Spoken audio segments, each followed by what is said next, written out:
All right, people are coming in. Welcome, everybody. We'll give folks a couple seconds to get in. Wow, that escalated quickly. Yeah.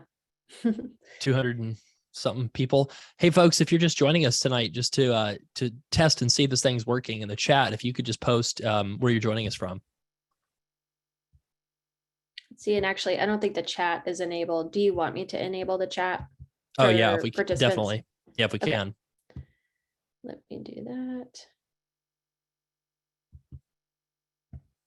And there is a Q&A section, everyone. So if you do have questions, maybe hold off on putting anything in there now, but we will try to get to as many questions as we can today. Okay, the attendees can now post in the chat. All right, let's try this again. Where are you joining us from today? Nice. Oh, wow. There we go. Holy cow. Wow. I think we got some people on the webinar. Wow. Uh-oh. We've got we've got a lot of people tonight. We do. So this is going to be fun. That's the goal, is to make it fun and help more people get PSLF. So we're going to have people coming in, streaming and joining us, probably throughout the next 10 minutes, I think. So Megan, if you wanted to just start off, just maybe going over, we're going to do, folks, a high level presentation. Yep. The other person we have joining us tonight is Sierra from our team. She's going to be hiding in the background, posing as me, I guess, with my image on the other window there. She's just going to be helping us out in the chat, helping respond to folks in the chat, trying to give useful resources. And with this many folks tonight, we're going to do our very best to try to answer as many questions as possible. So let's kick off with just kind of talking about the high level PSLF waiver stuff, Megan. Sure. Yeah. So I'm going to go ahead and share my screen, and I'm just going to pull something up for a visual. Okay, so the PSLF waiver, if you're on our email list, you're pretty well informed about what it's all about, what rules it has changed, but just a high level overview. The rules that have been updated, or I guess, let me maybe back up and say, think about the PSLF waiver as a second chance at getting credit towards PSLF for previously ineligible payments or ineligible months. That's a good way to think about it. So it doesn't mean that you have, this is still relevant to people who aren't going to get forgiveness immediately, because you could get credit for prior payments that get you a lot closer to loan forgiveness. And that locks itself in even after October 31st, as long as you take action now. So with that said, high level, the need to take action, we have to take action by October 31st. And the requirements or some of the things to note for the PSLF waiver, we have to still have 10 years of qualifying employment or 120 payments to be eligible for immediate cancellation. So that's still true. It has always been true. That has not changed. We have to still be at a qualifying, or to get credit, we have to be at a qualifying employer full-time, 10 years. 120 payments is key. So if you're not quite there yet, that's okay. You're on your way. What has changed with the PSLF waiver is that all repayment plans count. So if you're looking back at your payment history and there was ever a period of time where you were not on an income-driven plan, but you were still full-time with an eligible employer, that can now count towards PSLF. So that's great. You would just need to submit an employment certification form for that time period. Another thing that has changed or has been waived with this waiver is that all federal loans can now qualify. You traditionally need to have direct loans to be eligible for PSLF. If you have or had in the past FFEL loans or Perkins loans that you had made payments on while you were full-time at an eligible employer, you can now go back and get credit for those payments, but you have to take action with consolidation first. So if you don't have the correct loan types, you have to consolidate to convert those into direct loans for them to be eligible for this. So those are two things. We can get credit on past payments for any repayment plan. We can get credit on the wrong types of loans previously. We just need to consolidate to get credit. Consolidation does not reset your payment count as long as it's done by October 31st. And that just means that you have to have the application submitted by October 31st through studentaid.gov. So that's an online application that you can do for free. It takes maybe 10-15 minutes to go through.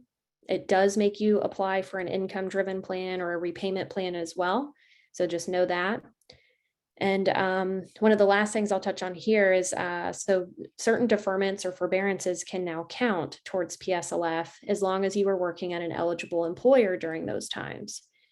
Some of the requirements there is that it had to be 12 months of consecutive forbearance or 36 months or more of cumulative forbearance. So if they go back and look at your loan file and you were in forbearance for all of your residency period, 4 years, that whole residency period could count towards PSLF as long as you were full-time with an eligible employer for residency.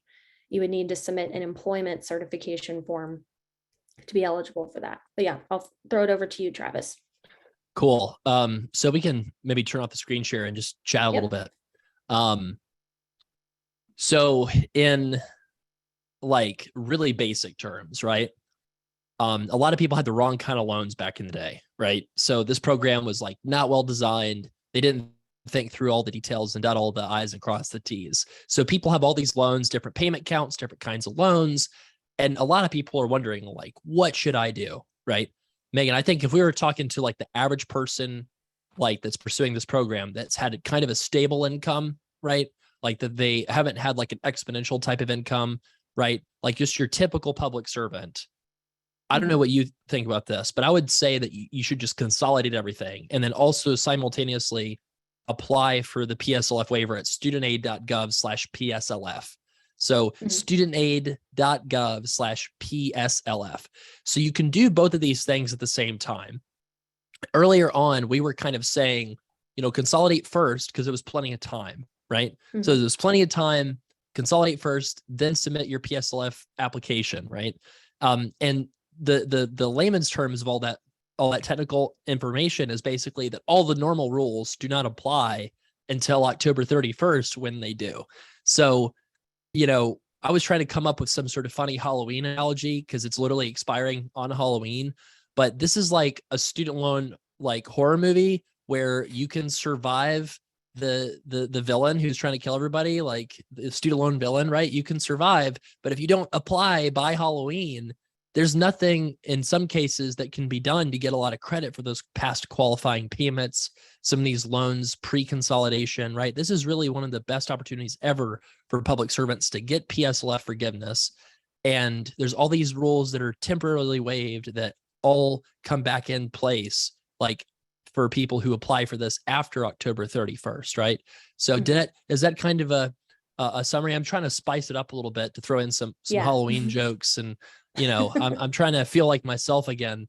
Those of you know, you know, I've been dealing with having a baby in the NICU the past couple months. So I'm just trying to throw as many dad jokes at the wall as possible to keep you guys engaged because I want as many public servants as possible to get this forgiveness. And there's still stuff that can be done all the way until the last second. Yep. I think that's a good summary. I think if you're in doubt, consolidation, right? They're giving the Department of Education is giving people every incentive at this point to consolidate. There does not seem to be a downside. I do see in the chat though, a lot of questions about Parent Plus loans. So I do want to address that real quickly because Parent Plus loans are a different beast. So Parent Plus loans, if you just have Parent Plus loans, you don't have loans of your own, but you just have Parent Plus loans, those are not eligible for this PSLF waiver. They can be eligible for PSLF if you were to consolidate and work towards PSLF going forward, but they do not have any qualifying credit if they're still in that raw Parent Plus loan form. If you have your own loans and Parent Plus loans, your loans can give those Parent Plus loans credit towards PSLF if you've been full-time in public service. So you would be someone who would make sense to look at consolidation because your loans carry a lot of that payment history that can be credited to those Parent Plus. Just one word of caution is when you consolidate Parent Plus loans with your own loans, you only have access to one income-driven plan called income contingent repayment. That's 20% of your discretionary income, so a little more expensive than the other plans. But if it's a matter of getting, 8 years of credit towards PSLF right now or not, go ahead and consolidate and then deal with the higher payment later on. There is a process called double consolidation that we talk a lot about on our website. It is a loophole. It is too late to do that before the October 31st deadline. So that is not something that I think you could successfully achieve if you haven't already started it. So I wanted to note that. Yeah. Go ahead. So people that have like, the only people that I would say don't consolidate for this PSLF waiver are people who maybe they're like physicians, right? And they were in residency like back in 2018, 2019, the last time they recertified their income, and they've got like $200-300 a month payments. And those payments for many people are now good all the way until 2024 because the Biden administration's put off people recertifying their IDR payments, right? So those people might not want to consolidate because maybe you're an attending physician now making a lot of money. Most public servants are not, don't have that luxury, right? So that's why we wanted to kind of clarify things. Like a lot of times, because we talk to people in all different types of professions, we talk, a certain way because there's different strategies based on what profession you're in. So for the typical like teacher, firefighter, nurse, government, employee, I do think the smart thing to do, right, is just go ahead and consolidate your loans. Yeah. You can do that. So how would somebody consolidate? Like, is there a link that we tell people and like details of like how to go about consolidating loans for the PSLF waiver? There is. So we do have a YouTube video on consolidation. It's Sim and I talking about how to consolidate, but you would go to studentaid.gov, on loan repayment, you drop down and there's a consolidate section. So that's where you would go. You log into your account and it takes you through everything. It pulls through all of your loan details. So you don't really need to have anything handy. You just need to go through it. It links back to your most recently filed tax return to verify income when you're applying for the repayment plan. So having 2021's taxes handy might be helpful. So you can plug in what your AGI was, the adjusted gross income, so you know exactly what to expect your payment to be when things kick back in January. So that gets submitted to MOHELA. Consolidations are taking about 30 to 45 days right now. But again, remember, you just have to have it submitted. That's all you have to do, get it submitted and it'll get processed when it does. So if you can turn on the screen sharing ability for me. Oh yeah, here, let me do that. I'm just gonna, let's see. So I think like it's super helpful, just to kind of show people, exactly what we mean, right? So I'm on studentaid.gov. So I'm at the site to consolidate. And now you're saying I go to consolidate. So I'm looking for that number. If I'm a borrower, what tab should I go to find consolidate? It looks like it's under this loan repayment, right? So loan repayment, and there's a button that says consolidate loans. So loan repayment, consolidate loans. So I'm going to go there. And there's this really cool thing that we like to show people in consults. This is a demo. So you're going to log into your file and you're going to see all of your loans, right? So ideally, people would have the whole thing checked, like all of their loans, right? Yep. And for the Parent Plus borrowers you were talking about, if somebody's going to hit 10 years at a public sector employer and they've already got like several years of credit, at this point, don't you think it's probably a good idea to just go ahead and consolidate if they're close, because ICR payments can be really high, but at least we can get all that extra credit applied, right? So, so have everything checked. And then they have a question, add loans. This would be like if you have Perkins, right, Megan, or what are some other ones? Well, actually, HPSL? Perkins loans will populate under that like warning up there. So if you have Perkins loans, they'll populate. But if you need to add health professional loans or LDS loans for disadvantaged dental students, there's a couple loan types that can be added there, and they'll add them into the consolidation in that section. Sure. So process it right away. And then servicer selection, you're working for a public service, say yes. Loan servicer, select MOHELA. And this warning is important. So it pops up with a little warning that just says, hey, MOHELA is going to be your loan servicer, but it's processed by AidVantage. Don't let that throw you off. That is normal. AidVantage will communicate with you and kind of act like they're going to be your servicer, but MOHELA is ultimately who it will be. Sure. So now we estimate payments. So basically just put in what your most recent, adjusted gross income was in your taxes. and just enter this all this information in. Now, if you are at 120 or more payments, we kind of tell people just go ahead and select a standard plan, right? Because we think that they're already at the 120. So that just saves you from having to go through the income the income documentation part of things. So if you're already at 10 years worth of payments, or credit, then you just select standard. If not, maybe you go ahead and select, pay as you earn is what we typically suggest for people pursuing PSLF, right? So then continue. And then there's all this legalese. Megan, is any of this important? Yes and no. A lot of it's generic. What's important is we're keeping the loans federal.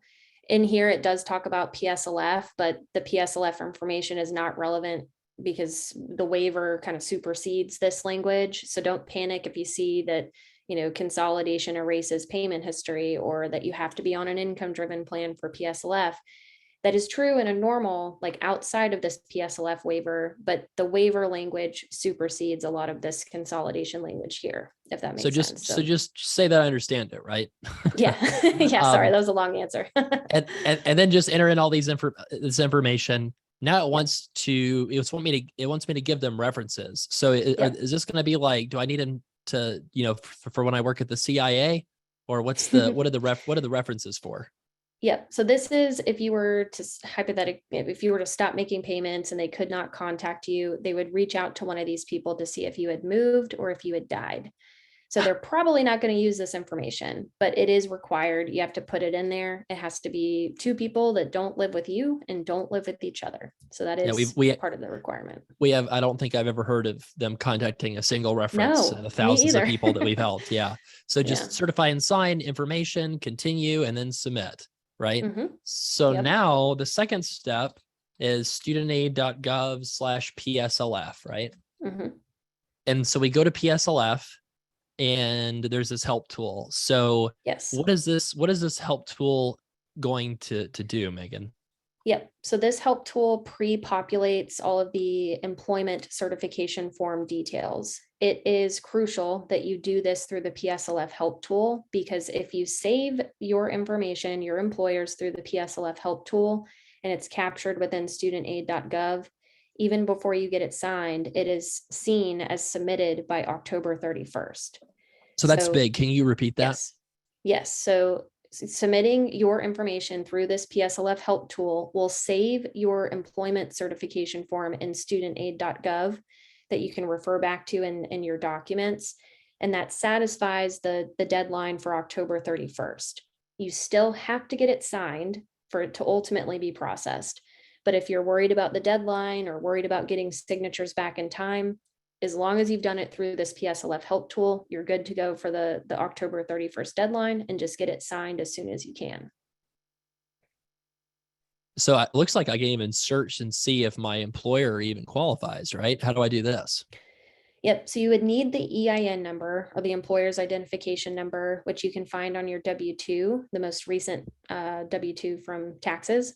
And you could plug it in. Don't put the dash though. It does not like dashes for the EIN, but you could search it. Yeah. And then make sure that it is in fact eligible. And when you sign in and you do this under your own name, it'll do the same thing. This is just an option if you don't want to sign in.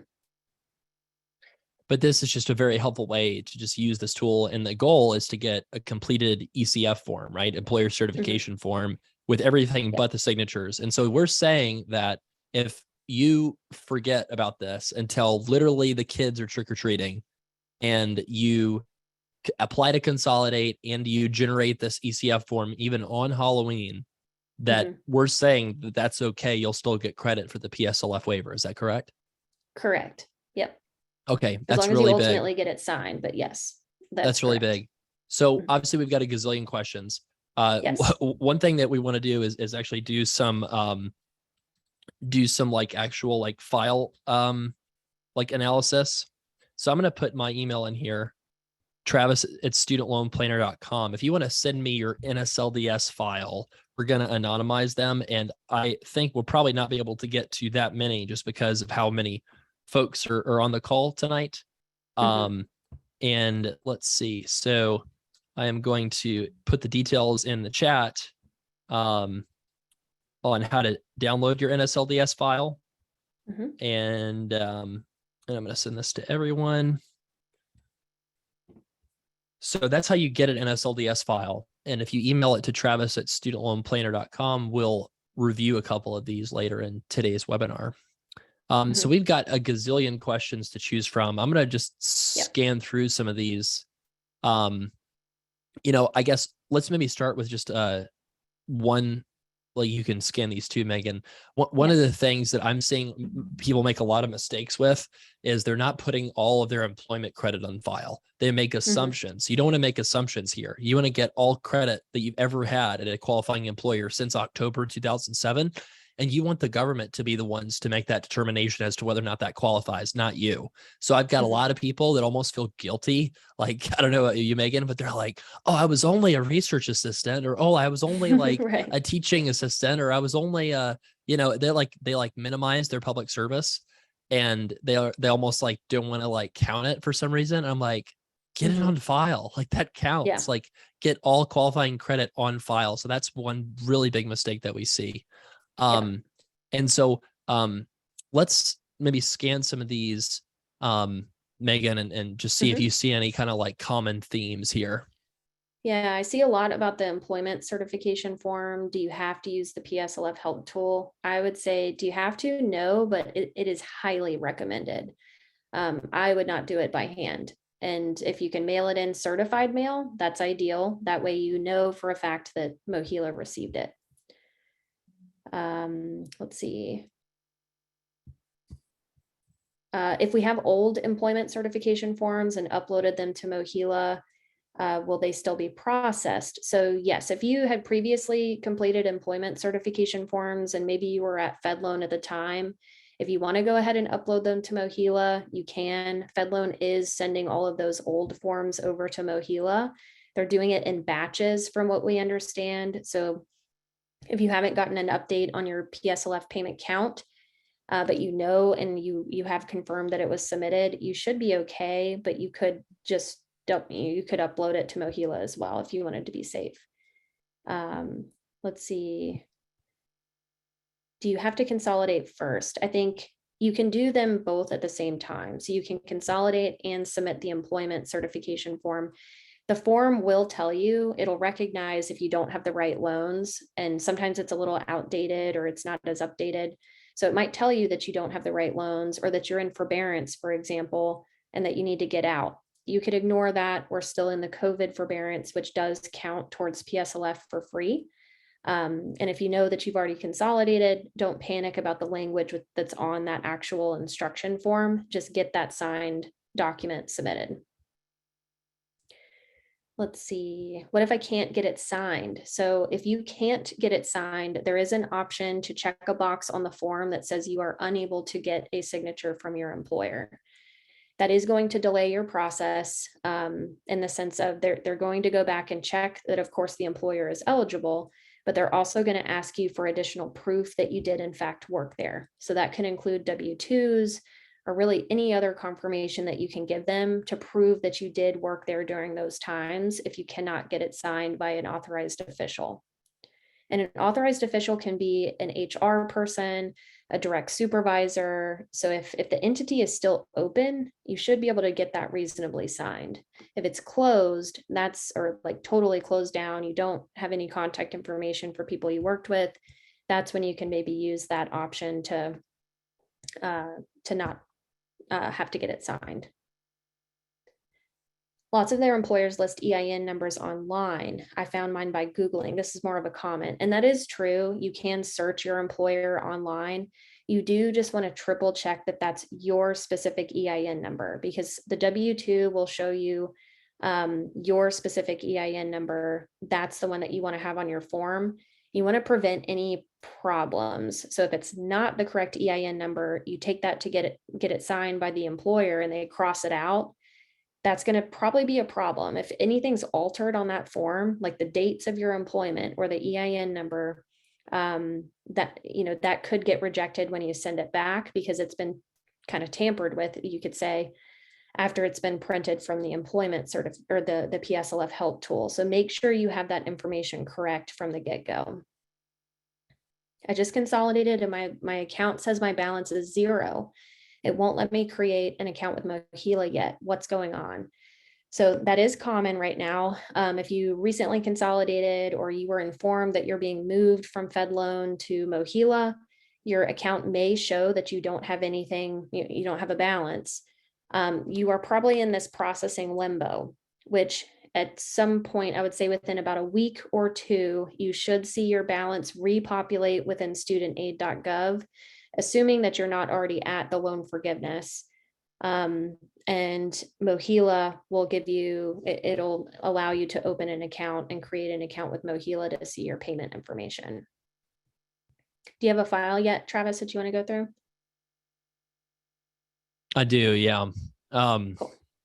So a couple other like thoughts real quick about so we're getting a lot of questions about like these lawsuits that were filed, right? Yeah. So initially I was really worried about this because they actually, like, some of the lawsuits like say that the HEROES Act they're arguing is unconstitutional. The HEROES Act is this legislation from 2003 that allows the Department of Ed to make all these changes. And so if that law was struck down, then all the PSLF waiver stuff could be struck down. The good news is the point of this lawsuit is to go after cancellation, which also uses the same authority.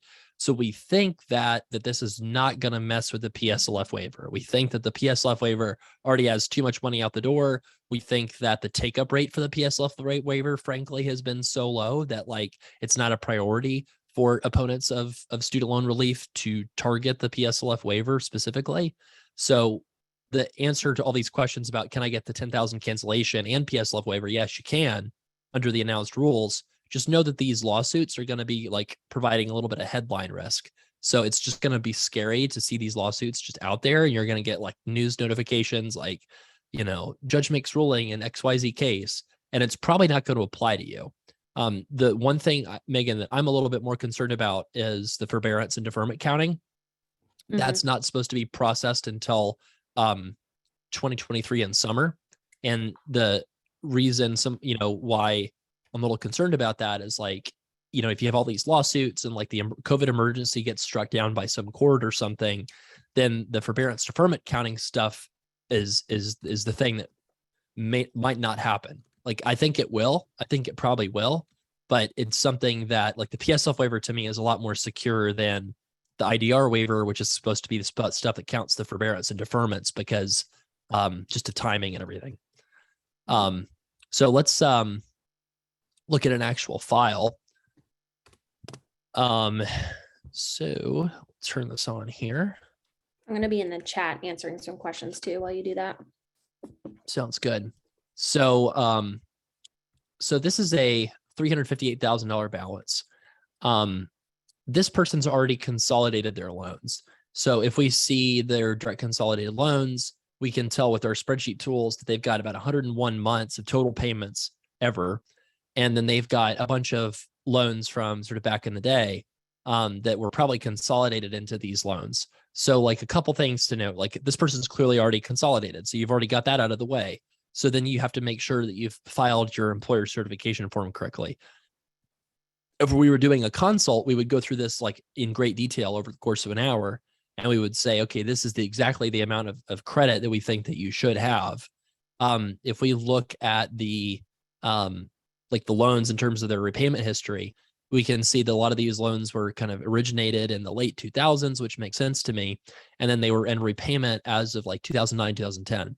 So you do have to have qualifying credit. Like you have to actually have been working for a qualifying employer to get credit. And this person, you know, has this payment credit, you know, varying starting in 2009. And it looks like these consolidation loans happened in like they started repayment in 2013. So this is a case in point for the PSLF waiver. We're looking at some of these older FFEL loans and saying it looks like this 28 months of credit preceded the consolidation. And so this person's a career public servant. Since 28 is, you know, plus 101 is more than 120.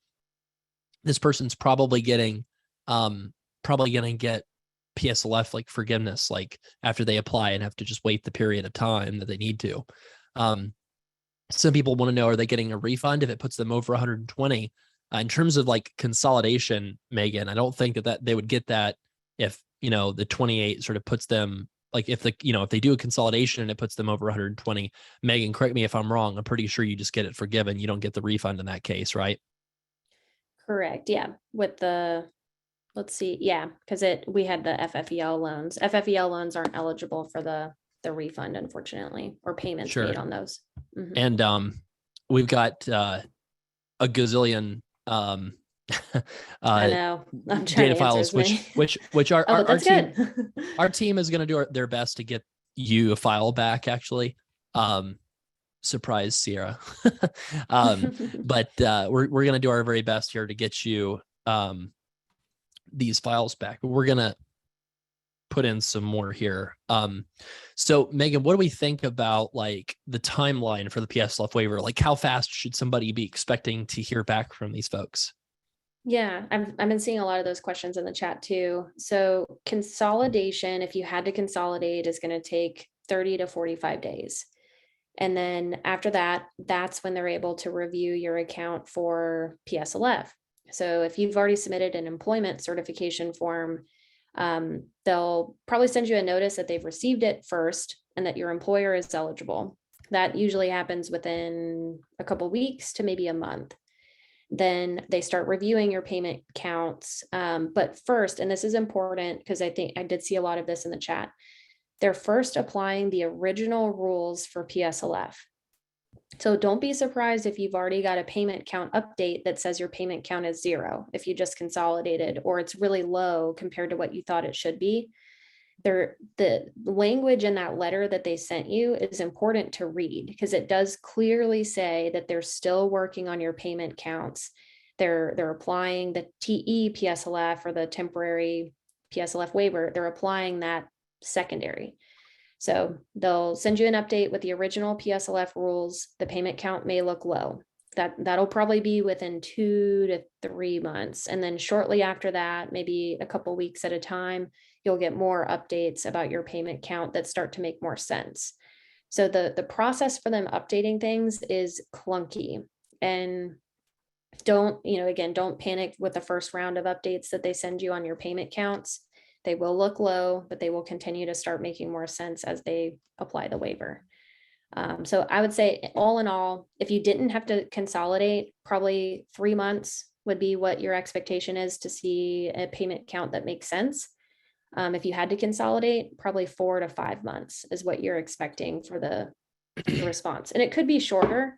I've seen people have gotten it back shorter, but I would expect longer. I'd expect probably by end of the year or early 2023 before you get an update. So a couple Or before people it's are final. a couple people are asking about the injunction potentially that might be coming out. What does that mean for my PSLF stuff? Like, should I be afraid? So what has been going on with IDR and PSLF waivers is they've really flown under the radar, right? So people have just not been really worked up about them because this stuff's really wonky. And I think we recognized right away this was a massive opportunity. But most people, including House Democrats, House Republicans, and people in the Senate, like, were just like, it was kind of like a lukewarm, like, kind of thing. And the student loan cancellation is really easy to understand. You're wiping away hundreds of billions of debt, and it just receives a lot of media attention, right? It's just been the focal point for student loan policy for such a long time. And that's why we're seeing all these lawsuits now. And in terms of like how many lawsuits we're seeing, it's just a crazy amount. The most serious one is the one from the Republican attorneys general in several states. The October 12th and 13th date, this is just like the first court hearing. That's like the big serious case that we think could stop some of this stuff. This is the case to really watch. And this is just something that the judge is holding a hearing October 12th. If the judge decides to put an injunction in place, it would probably be just for student loan cancellation and not the PSLF waiver.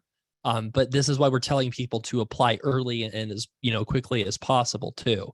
We don't think that you're at risk from this, but this is just something to be aware of. That if you see, on October 13th, which I think is a Thursday maybe, if you see a student loan injunction, that's probably not going to be applying to you.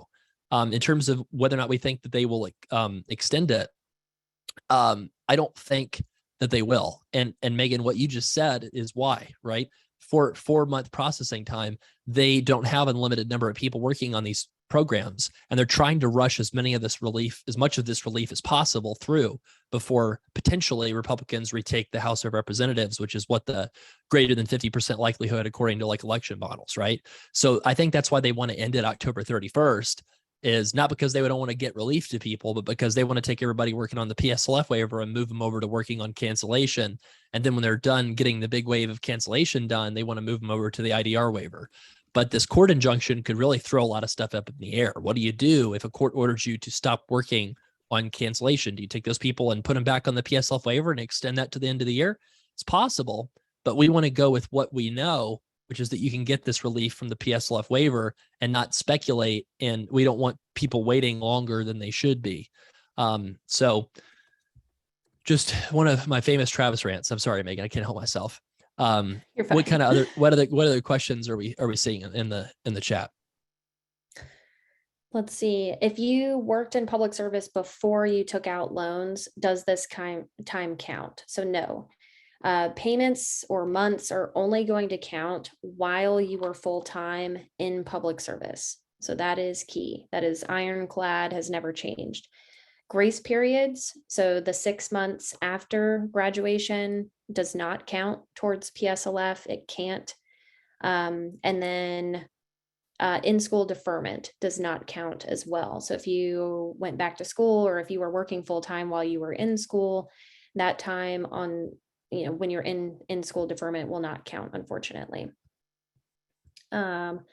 Let's see, uploading PSLF employment certification form versus mailing it certified, or both. So if you already have MOHELA as your loan servicer, upload that form to MOHELA. If you do not have MOHELA, then you will need to, I would recommend mailing it certified. There is a fax number on the form too, but those have been getting processed significantly slower for whatever reason. So I would suggest mailing certified mail if you don't have MOHELA as your loan servicer already. Let's see. I got another one we yeah. can look at. So this I think is a good one, because this is someone that I don't think should consolidate their loans. Okay. Which is good, because we just looked at an example of somebody who had already consolidated. And here's why I don't think that you would consolidate these loans. So we've got, the Winter Soldier owes $210,000. I think that's a superhero, right? So if we look at all of the loans, all direct, right? So that's one thing I see. Megan, we also see like about 75, 76 months of potentially qualifying credit, right? So all about the same number of months. No Perkins loans in this picture either. So Megan, one thing that I know that you probably would see right away is pay as you earn is this person's repayment plan. They've got an $87 a month payment until 2023. Talk about why consolidation could really cost this person money in this case because of losing that payment. Yes. So this person, there's no need to consolidate because the direct loans are all pretty much the same payment count towards PSLF, maybe 75, 76. The Perkins loans were paid off, so those are not part of the equation anymore. So if you were to consolidate right now, there's no benefit because all of your loans have the same payment count. You already have the correct types of loans. And when you consolidate, you have to reapply for the income-driven plan. So they're already on pay as you earn. Their monthly payment is scheduled to be $87 when payments kick back in January. So they get to retain that payment from January all the way into, it says July of 2023. So they've been pushing recertification dates every time they've pushed this extension that we've had. So this person does not have to update income until July of 2023, which means if they did consolidate right now and they had to update their payment, they'd probably have, depending on where their income is now, probably hundreds of dollars of a payment between now and July, which would cost them quite a bit of money, probably a couple thousand if you were to consolidate right now. So this is a great example of someone who shouldn't. Right. So, I mean, I think ultimately, like, we wanted to do this webinar primarily because we know that there's a lot of people out there that cannot afford our services. And if you're one of those people out there, thank you for the public service that you do.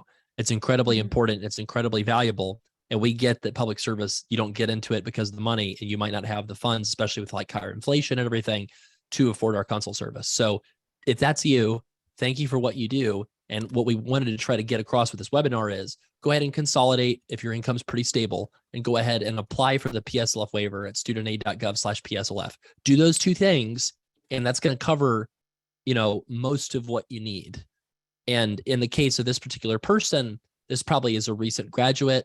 He or she probably finished school recently, got to use a year where they maybe only made like income from September to January. And by, recalculating that payment might go from 80 a month to, 400 a month. And now you've cost yourself 300 a month times 12. So if it was as simple as step 1, 2, 3, obviously we wouldn't have a consulting business, which is fine. If we didn't, we would just be financial planners in general, I think, if we didn't have student loans.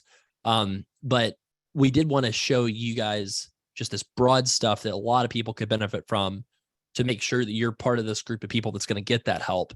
And the other thing that we would ask, we're not close to being done yet. I just wanted to preach a little bit. The other thing that I would ask is that you would evangelize for the PSLF waiver, for the lack of a better term. You are in the know. And by being in the know, that means you could be the most popular coworker in your organization by telling your friends about this. And I think student loans can be kind of a taboo topic, but think about what happens if you don't bring it up. And somebody could have gotten all of their loans forgiven, and you decided not to bring it up because it's taboo. And that cost that person the opportunity to have a life-changing event happen for their finances, right? So I would just say, get over that kind of angst about talking about finances, and just make sure everybody in the office, maybe even, ask your, supervisor, somebody, hey, can I make an announcement, or can I just send out an email to the group, but like letting them know about the PSLF waiver? Obviously, just, you can point people to the studentaid.gov resources. We do really want as many people as possible to get access to this. So I'm going to get maybe one more, NSLDS file, Megan, if you want to keep answering some questions. Sure. All right. So there are some questions about if you're not currently working in public service right now, if you're able to take advantage of this. So the short answer is yes. So I had someone that said, I have loans since 2004. I may have some employment that's considered public service, maybe about 4 years. What if I do not plan to work in public sector anymore? Is there any point to me applying for PSLF? I already consolidated a couple years ago. So answer to this is there any point if you don't plan on going back into public service? Probably not. So PSLF is an all or nothing program, meaning you have to have 120 payments of qualifying, work history to get the loans forgiven. If you only have 4 years of credit, there's no partial loan forgiveness. And if you never plan on going back into public service full time, then the PSLF waiver is not going to be impactful to you. Definitely make sure you check out the 10 or the 20,000 of cancellation that's coming out, though. That might be able to help out. So that's, but to kind of stem off of that question, if you are someone who did work full time, let's say from 2008 to 2019, but you retired, you made payments during that time frame, but you're no longer working in public service, then yes, you did have the 10 years of qualifying employment history. So you would definitely want to submit an employment certification form for that time period. And even though you're not working there now, during this PSLF waiver period, they will review your loan history and your employment history, and you could be eligible for immediate loan cancellation. So I thought that was important to touch on there because I saw it a couple of times. Let's see. Do we know what income driven is based off of, tax return versus some other income recertification? So when you apply for an income driven plan, the application links back to the most recent tax return on file. So that would probably be 2021 for most people. It could be 2020 if you did not file for 2021 yet. There is an option after you link to the tax return that asks you if your income has decreased since that tax return, which if it has, you could say yes, and then you could submit a pay stub to use instead of the tax return. So that's one way to, or just one fact to know about the income driven plan. If you're already in the PSLF program, do I need to redo my IDR? So no, there is no requirement for anyone to update their income until after July 1st, 2023. Your loan file in studentaid.gov should tell you when your anniversary date is. You have to sign into your studentaid.gov account. You would go to your loan details and keep clicking on loan details, and it'll show you for your loans the loan anniversary date that you would have to go by to update your income. And it cannot be sooner than July 1st, 2023. So for example, if your anniversary says, on the file, even right now, that it's, January 1, 2023, it's been pushed 12 months to January 2024. So that's a way that you can tell when you're going to have to update income. Can you explain the benefits of pay versus repay? So pay and repay, these two plans are the cheapest income-driven plans. They're based on 10% of your discretionary income. Pay as you earn is a plan that will allow you to exclude your spouse's income if you're filing taxes married separately. So that's only relevant if you're married. Repay does not allow you to exclude spousal income if you're married. That's just how that plan was designed. And repay has an interest subsidy. That's maybe a little too complicated to get into right now, but that's just an interest discount. Doesn't matter too much if you're going towards PSLF though. And pay as you earn, another benefit to that is it has a payment cap or a limit on how much the payment could be. So those are some of the differences. There is a breakdown between those plans on studentaid.gov. Yeah, go ahead, Travis. So I think we have got a couple more people's info to analyze here. So I'm going to share my screen real quick. I think these are also good examples because this is what I would call like a moderate debt kind of example, right? Like most public servants don't have 300,000 of debt. So this is somebody with 24,000 of loans, direct loans on the extended plan. So I think this is really interesting, Megan, because you and I would know that someone probably might not be able to qualify for an income-based plan under the existing rules because, you'd have to have like an IDR payment that would be less than the standard 10-year plan to get on into an income-based plan in this case. So this person would have to have a payment like less than $240 a month to be able to get a qualifying IDR payment. And that's one of the big flaws of PSLF, I think. So this is a perfect example of why the loan rules are so different. Sorry about my mouse there.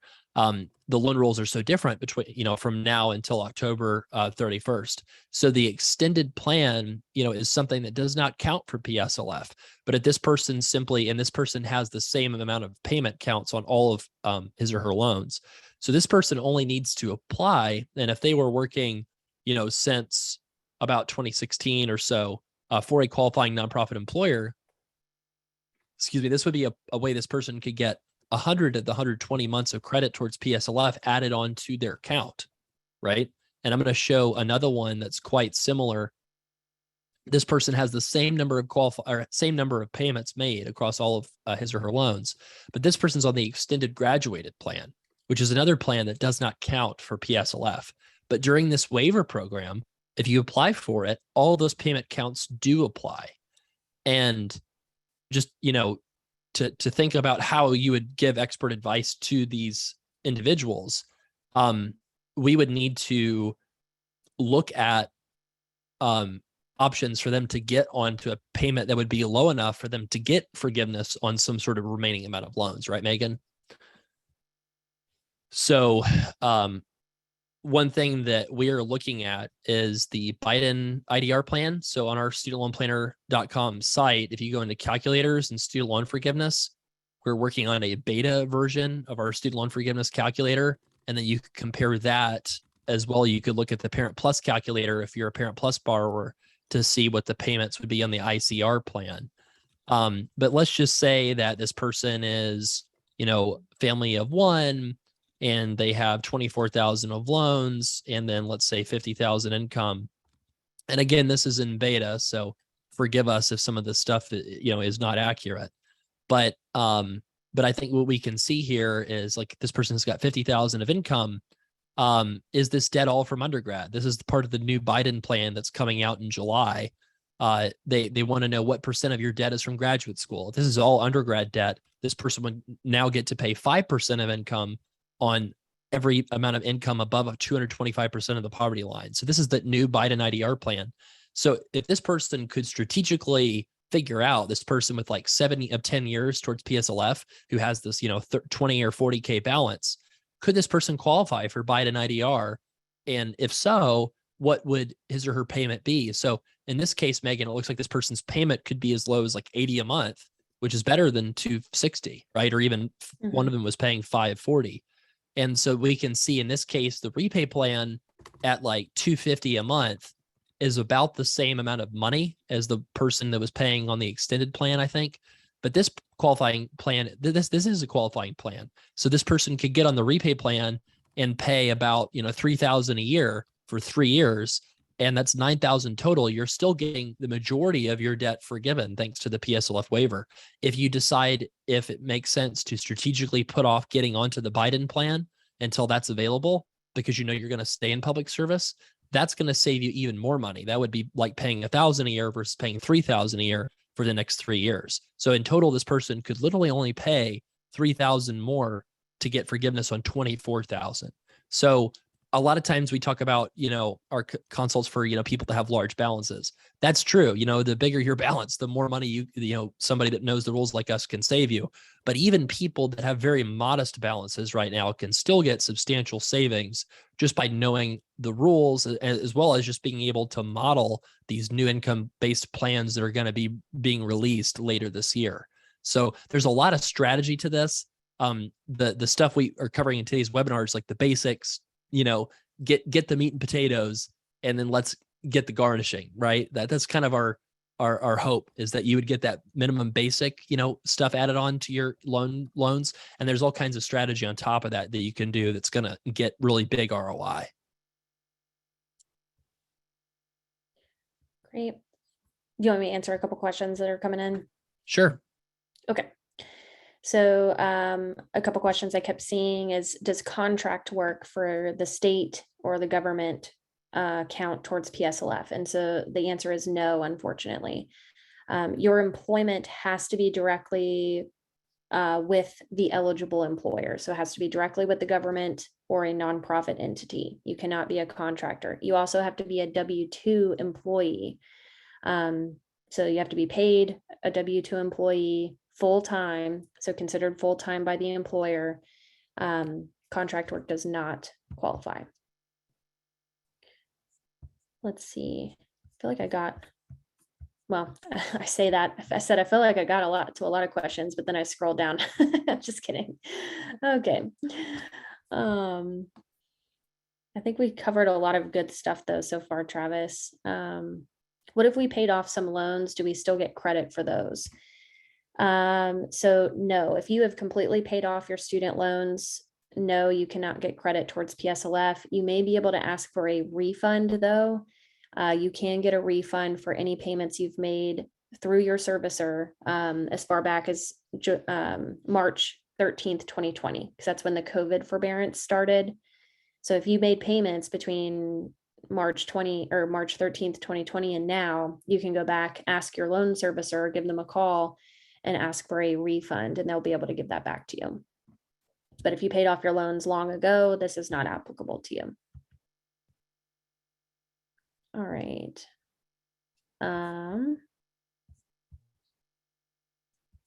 I should say this while you're putting that in there. The good news is that I asked some of the consultants to specifically open up some additional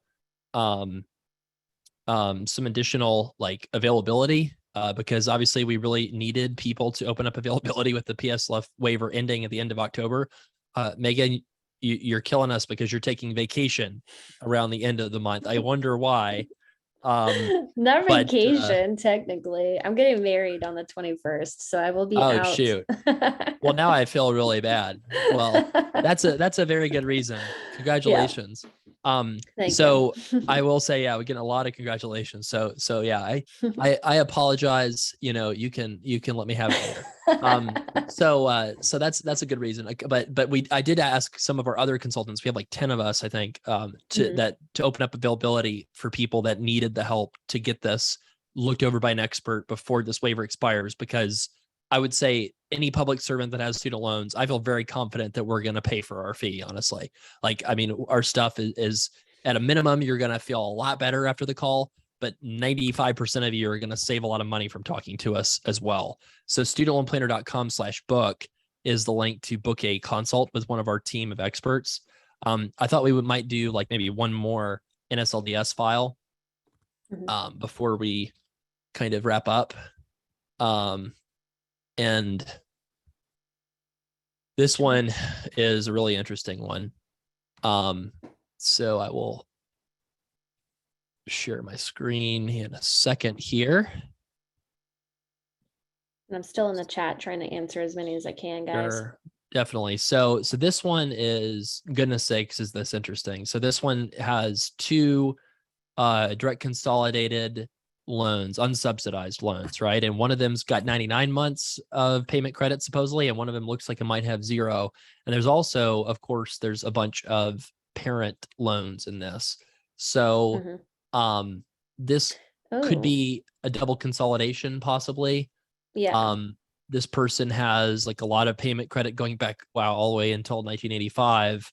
Now, these are paid in full, so that's not, something that would be looked at for the consolidation. But these loans are Parent Plus loans. Look like they're in repayment for a short amount of time. And these, it looks like we're in repayment going back to 2013. So I think with this being an unsubsidized loan, right, Megan, that the strategy here, depending on when this person consolidated, which looks like this loan consolidation was nice. April, right? So that after 180 days, is it 180 exactly that you can go back and consolidate online, Megan? Yep, 180. So you should be able to do it October 15th or 13th. Right after the potential injunction that, just kidding, that could make a big mess. I mean, I think that it's fine to do it then. I would probably also, maybe you could also just do like a paper application if you wanted to get it in a little sooner. And then you could pair that with applying for the PSLF waiver, just one more extra time. And this person is a case where they've already done step 1 of the double consolidation, so they could get like access to the best repayment plans, like pay and repay potentially, really repay in this case, and maybe the Biden IDR plan too. And you could get PSLF waiver credit, so you could get 99 months of credit added to this 229,000 loan. Gosh, so in other that's words, a big deal. Yeah, it's a huge deal. This person's saving probably 6 figures talking to us. I wouldn't be too surprised if this person already talked to us, actually. maybe they started it with us. Yeah, probably. And you can still, also you can book a follow-up consult as well. We have we kind of overhauled our system recently. So let me just pull up that. So this is our site, right? If you, it's, studentloanplanner.com, get help, and then you just book the plan there. And then there's new clients and existing clients. So most people will be clicking on the new clients button. The only difference is the existing clients is $100 cheaper because you've already had an initial plan with us. And there's still, a decent availability of plans there, right? So there's still a decent number of options. Based off of how many people are on this call, my guess is by the end of tonight, we might not have any more availability in October. I'm not sure. But I would just look at these spots and try to get a spot as soon as you can. Because like I said, literally on Halloween, we could still get people access to the PSLF waiver because we really do know what we're doing. And in case anyone wants to double check the reviews that we've got. So we've got 1,800 reviews. Our average rating, if you kind of sum it all up, I think it's like 4.97 out of 5 stars. And what I like about these is you can really click through these and read that we actually read people's real comments, right? Because people could just go in and put fake reviews. But I think if you actually read these, you can tell that we're the best in the world at doing this. And so I'm not saying that in a unhumble way. It's just because this all we do is we just do this all day, every day. And we love doing it. I mean, I absolutely love doing this. It's so exciting to change someone's life. So yeah, so these are like 5-star reviews like today. So again, if you need this help, studentloanplanner.com, and then the get help button, you can also click on get your custom plan and just book that call. I really do promise that you're not going to be sorry about that. So I will put the link in the chat again, studentloanplanner.com/book.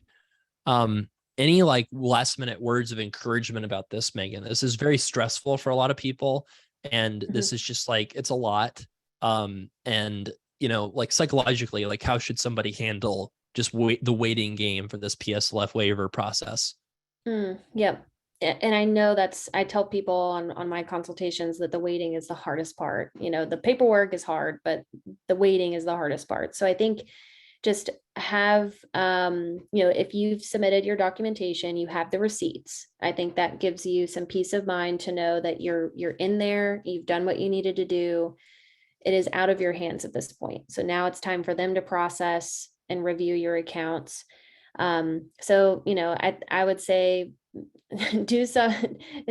don't focus on student loans while they're processing things. I think pay attention, make sure you pay attention to your email for any updates, but focus on other things. If you've already done what you can do, there's no use, stressing over it every single day or checking your account every single day until you actually get some formal notice. I know that's way easier said than done. But I think, as long as you've done your job, you've submitted everything you need to submit, time, this will come to fruition over time. We're seeing it every day. I tell my clients or the consultations that I have to send me the screenshots when they get their loans forgiven or when their payment counts get updated. I get screenshots, no joke, every single day. And I know a lot of members on our team do as well. So this process is working. The time and effort that you're putting into this and the time you spent today listening to our conversations, it's worth it. This effort is worth it. You will get there. So, we're here to help if you need us. And I'll say too, like the, again, the cost, like some people make 40,000, 30,000 a year, and that's a lot to, to spend. I get that. I really do. Mm-hmm. That's why we tried to do this, this webinar. I think Abel from our team has been posting the links to our Facebook groups or PSLF Facebook groups. So on our site, if you cannot afford our help, then go to like recommended PSLF Facebook groups and then join the one that you are, that's most relevant for you. So teachers, pharmacists, lawyers, we've got one for literally most every profession in here, government employees, nonprofit professionals. So join that group and then just ask for help, and your fellow people in your profession will help. They really will. These are great people. These are people from our community mostly that, have just joined this group, and a lot of them have already gotten the help they need and just go in and help other people. So we love that. But at the same time, this is really important, right? I personally, if I could afford it, I would not watch a YouTube video on how to fix my clogged toilet and then go try to attempt it myself. This is something that unfortunately, because we bought a house during the pandemic, we've had to deal with multiple times, TMI. But we called the plumber, unfortunately, multiple times.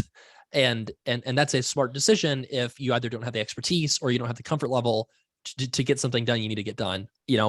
I think, obviously you could go try to listen to all of our podcasts, follow the email newsletter, go back and watch our YouTube channel. This is going to be posted to our YouTube channel. You can go back and like rewatch this to like go through the stuff that we talked about today on how to consolidate, how to apply. But I actually do really hope that you go ahead and take that leap and book a call if you haven't already, because I know it's going to be worth it. It's going to be life-changing, and it's going to really, it's going to be some of the best money you've spent in terms of like getting relief from the stress and anxiety about student loans. That's one reason why we don't have a recurring fee model too. We're not trying to milk you for every last dollar. Our costs have been going up like many businesses during inflation, during the pandemic and everything. So that's why we charge what we charge, but we also charge that because, we already don't have that much availability. I did ask our consultants, hey, please go ahead and open availability for this webinar tonight so that people that need the help can get it before October 31st. because that's when all the rules are waived. That's when getting a consult is going to be the most valuable, because we're going to be able to get a lot of people help that otherwise never could have got it. So, yeah, just one more quick personal note. Luckily, baby boy is doing okay in the NICU. He's growing. A couple setbacks past couple weeks, but he's overall healthy. So a lot of good news in SLP fam. Megan getting married. I'm going to get in trouble for not remembering that. And baby boy is hopefully headed out of the NICU. We're hoping in a month or so. So thanks so much for everyone that joined today.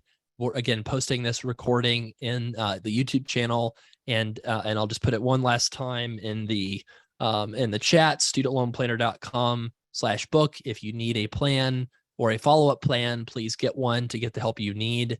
And thank you so much, everyone. Thank you, Megan. Thank you, SLP team. And please go tell other people about the PSLF waiver opportunity. Thanks so much, everyone. Have a wonderful night. Thanks.